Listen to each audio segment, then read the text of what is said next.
He had a chance to visit Life Care Center of Acton for their Lunch and Learn event with Senator Jamie Eldridge for the rollout of their Senior Human Resources Guide, Aging in Acton. Life Care Center of Acton held its Lunch and Learn event with Senator Jamie Eldridge for the rollout of its Aging in Acton Senior Resource Guide. Here is Director of Business Development, David Coughlin, to tell you more.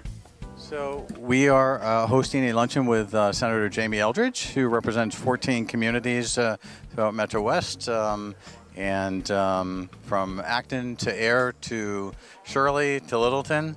So it was a great experience today, and also the unveiling of our Senior Resource Guide, the Aging in Acton Senior Resource Guide that was 4 months in the making with my business colleagues that all work in the Acton area.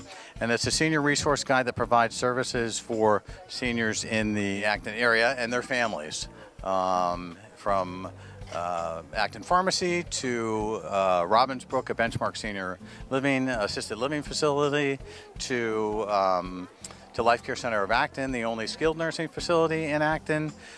So there are 12 of us local businesses that provide senior resources for the seniors and their families in Acton. Hi, I'm Dan Forbes from Tandem Care Associates. We're located right here in Acton. We're part of the Aging in Acton book, which is a great resource guide for seniors in Acton, but also family members in Acton. It was great to hear the Senator talk and hear about the initiatives that are being passed and talked about at the Senate, and hope they continue their efforts to provide those great services to the towns and communities around us. So as the Veteran Service Officer for the town of Acton, I think this is a fantastic resource for the aging population in Acton as well as family members. I do my best to put the word out, but solely I'm an army of one in my office, so this collaboration I think is fantastic, again, to help get the resources available to seniors and their families in town. Yeah, so in Massachusetts we're seeing the biggest growth of our population being seniors, especially baby boomers, and so we're really going to need to figure out how to better take care of those who are growing older.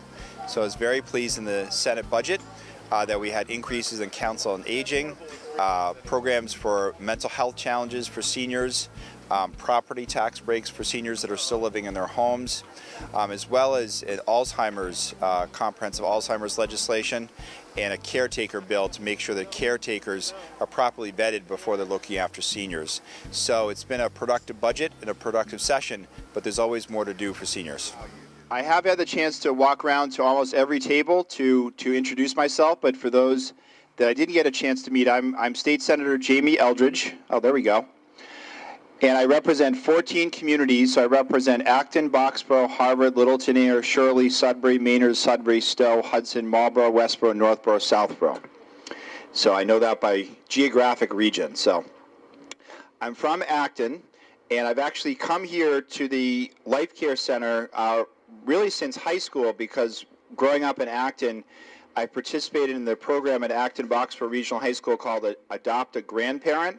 I don't know if they still have that, but I remember coming here to interact with seniors back then. I'm now your state senator, and I know that everybody's enjoying lunch and chatting, but I just wanted to highlight a few bills, and some of them actually we just passed yesterday in the state Senate. So the legislature has to pass all bills and the budget by July 31st. So we have less than 2 weeks to pass all major bills.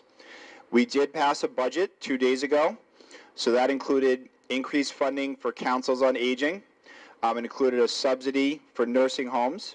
It included excuse me, funding for elder mental health support to make sure that senior citizens that might be having some mental health challenges can get support from the state. And we also provided additional funding for adult foster care and for home care services. So those are some of the things that are in the state budget. And then a really big bill that we passed yesterday that there's been incredible advocacy around is a comprehensive Alzheimer's legislation that would require providers to have more training about diagnosing or recognizing Alzheimer's, because about 50% of people with Alzheimer's disease are not diagnosed. The final item is providing more support for workforce. Had the chance to meet many of the workers here today that are providing terrific care for residents here. We know the state needs to do more to better support the work you're doing and to increase your pay. So we did provide funding for a rate reserve to provide more support for nursing homes and assisted living across Massachusetts, because we know you're taking tremendous care of loved ones, of senior citizens, of people that we all care deeply about. We want to reflect that appreciation to making sure you receive good pay.